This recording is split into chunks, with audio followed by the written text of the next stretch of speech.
Ito para to sa mga nagsosolo RG. Sana makarelate kayo. Ako sa araw-araw na naglalaro ako ng solo pare, lamang palagi ang talo. At isa lang ang natutunan ko sa paglalarong to. In the end of the day par, laro lang din naman to. Hindi mo kailangan mainis. Yung pagising mo sa umaga, lalaro ka agad one game solo. No, talo kasi napakaraming buwisit.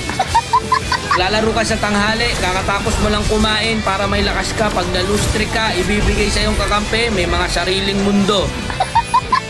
Lalaro ka sa hapon, kasarapan, syempre, uwian ng mga estudyante, ayan, ipapakampi sa'yo, mga grade 2. Lalaro ka sa gabi, kakauwi mo lang, pagod na pagod ka, galing kang trabaho, naglaro ka, nag-solo RG ka, nag-ML ka, ayun, na-lose trick, doble ang pagod. Kung inakakala mong pampatanggal to ng stress, nako hindi ko, nagkakamali ka dyan kaibigan. Pagkagising mo, kinabukasan, masakit na likod mo sa trabaho, masakit pa ulo mo no, sa mga schoolworks, dadagdag pa tong mga kakampi mo to. Kung naghahanap po kayo ng tunay na problema, mag-solo at ka, nandito lahat. No? Lahat ng hinahanap mong klase ng problema, nandito.